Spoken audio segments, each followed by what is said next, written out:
Welcome to Taking Stock. Okay, let's start from the beginning with the rant.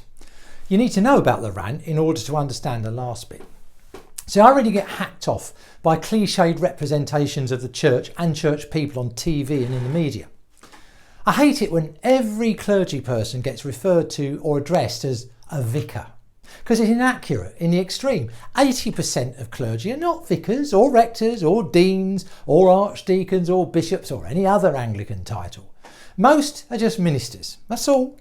But if anything happens to a Methodist stroke Prezi stroke Bapto stroke Cong stroke URC minister, which is noteworthy according to the media, the headlines will always read, Vicar swims channel for charity, or all smiles at vicar's retirement, or whatever. Now that'd normally be enough to start me off on a rant, or at least a rantette, about sloppy journalism.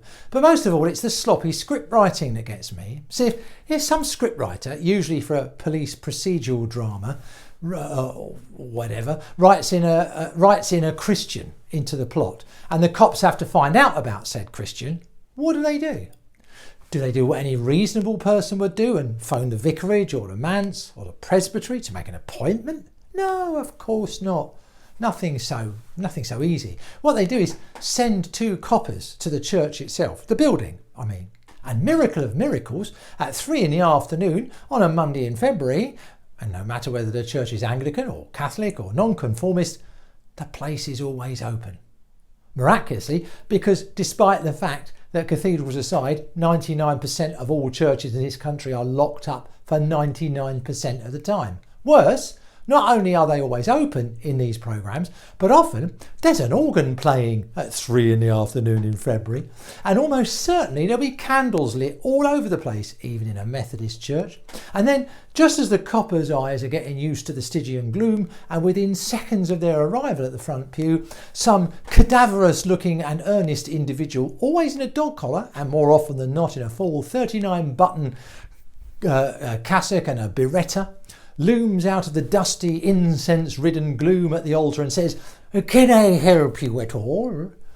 And thus it is that whenever someone rings the manse, or the vicarage, or the rectory, or the presbytery, or wherever it is that the clergy actually live and spend most of their time, they say, "Is that the church?" And they do that because they watch these programmes and think that all the clergy live and move and have their being only in the church building or the chapel, that they have some troglodytic existence behind the altar or communion rail muttering, "I've got it, my precious," whilst waiting for the next police visit in search of the murdering religious nutcase or a demon or something. And they don't. We don't. We don't live in the church tending candles and shuffling hymn books and awaiting the arrival of people in need of information. We don't spend our time blinking through the gloom whilst the organist practices the top 10 hits of Thomas Tallis. We have phones and computers and lives, for goodness sake. Some of us even have wives or husbands and go shopping and watch football and have to ferry kids to and from music lessons. I get so cross. Well, I did until that time I pootled off down the road once when I lived in Pembrokeshire and noticed that the huge amount of work that had been going on at the parish church, which I'd never been inside, seemed to progress, and despite it being in the middle of the week, the door was open. So I thought I'd not been in there before, I'd decide to have a quick look. Now, as soon as you stepped into the front door, you can tell it's so high up the candle as to be almost stratospheric just from the smell, let alone the Sacred Heart picture just inside the door. Of course, it was a bit of a giveaway when you saw a notice board reading Church of England. What Church of England? Now, not put off by the lit candles all over the place, I noticed there's a Madonna and Child statue near the chancel step with a rack of tea lights you can buy and light in memory of your dead. So I decided to light a couple for my deceased sister and sister-in-law and brother-in-law and parents-in-law and parents. And as I walk down the aisle of the empty church, the organ strikes up. Weird. And I get to the chancel, pick up the candle and light it. And as I begin to contemplate the nature of eternal life, and especially in relation to my dead sibling and siblings-in-law and parents-in-law and parents, but before the flame has had time to launch itself boldly from the wick, a quiet figure in a full 39-buttoner and biretta takes up station alongside me, and I nearly join the ranks of the church triumphant as a voice I wasn't expecting says, "Can I help you at all?" Sometimes I can't stand God's sense of humour. But anyway, the reason for this, well, It isn't a rant really, it's more of a rantet. It's a follow-up to what I was saying about stereotypes the other week. I really think there's no place for them in church because there's no place for them in society. The reason I say that is because though we can make fun of the effects of stereotyping, as I just have really, and let's face it, a lot of our humour depends on stereotyping, if only because to contrast the stereotype with reality is sometimes the source of situation comedy or humour.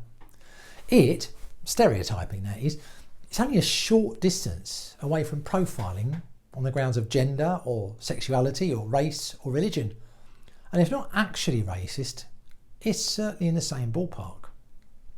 Of course, as I've said before, we all do it to a greater or lesser extent. And it isn't always malevolent as such, but when it becomes inimical and engenders unwarranted suspicion purely on the basis of our mental profiling of people, it becomes a source of a division which the church in particular should be anxious not to perpetuate. Our faith is based on the idea of pure love as the ground of all being, the power behind the energy of the universe, of life itself, that no one is excluded from God's kingdom other than those who, one way or the other, choose to exclude themselves.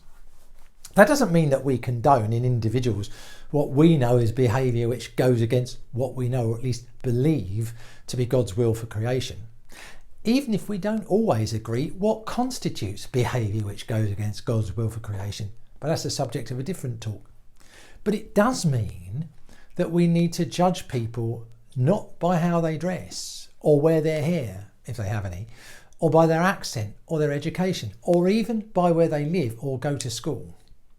Here in the UK, the complete dog's breakfast made of the GCSE and A-level and BTEC results have shown up exactly what happens when you apply a profile or an algorithm unthinkingly across an entire national school cohort, using premises which don't make any kind of sense nor embody any kind of natural justice. When you disregard the assessment of professionals who know their pupils individually and presume on a standard based on spurious stereotypical grounds, effectively class, income and geography in this case, then you're not only displaying a monstrous ideologically driven prejudice, but you are revealing a heartlessness and lack of care which calls into question the competence and fitness for office of a whole government. Now, thankfully, as people of faith will tell you, God does not take one look at any of us and say, "Oh, I don't think so." God doesn't listen to our accent, nor is God swayed by our intellect or our bluster. It isn't who we pretend to be that matters, nor the presumptions made by others which count. All that matters is who we really are, and only God truly knows that. And despite what we may think of ourselves, he still treats us as his favourite children, because we are. Stay safe, people.